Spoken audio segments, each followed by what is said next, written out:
I have the pleasure to present to you Dr. Martin Luther King, Jr.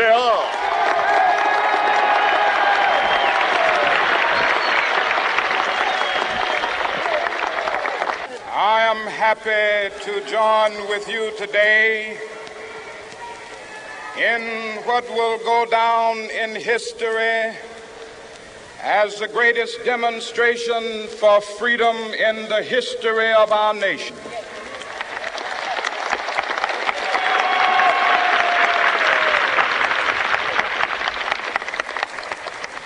Five score years ago,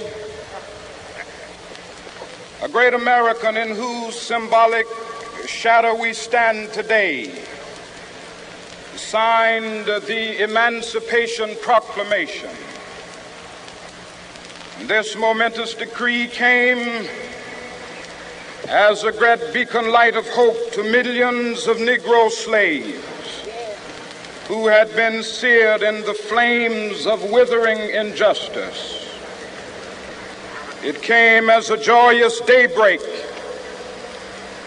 to end the long night of their captivity. But 100 years later, the Negro still is not free. 100 years later, the life of the Negro is still sadly crippled by the manacles of segregation and the chains of discrimination. 100 years later, the Negro lives on a lonely island of poverty. I have a dream that one day this nation will rise up and live out the true meaning of its creed. We hold these truths to be self-evident, that all men are created equal.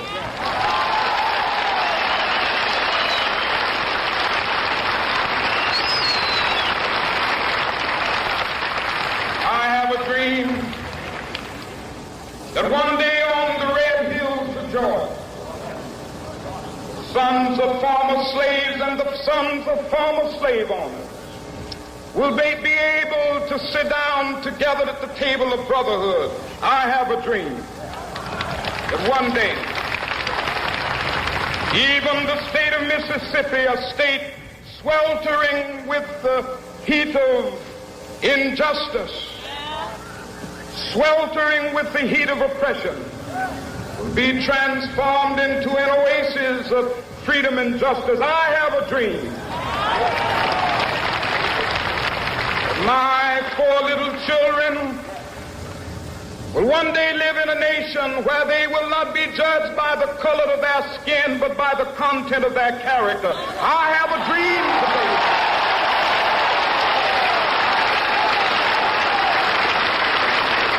I have a dream that one day, down in Alabama with its vicious racists, with its governor having his lips dripping with the words of interposition and nullification. One day right there in Alabama, little black boys and black girls will be able to join hands with little white boys and white girls as sisters and brothers. I have a dream today.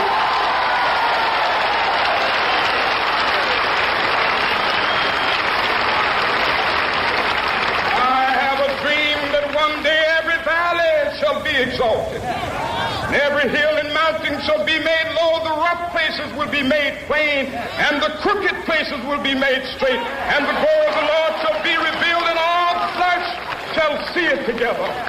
This is our hope. This is the faith that I go back to the South with. With this faith, we will be able to hew out of the mountain of despair a stone of hope. With this faith, we will be able to transform the jangling discords of our nation into a beautiful symphony of brotherhood. With this faith, we will be able to work together, to pray together, to struggle together, to go to jail together, to stand up for freedom together, knowing that we will be free one day.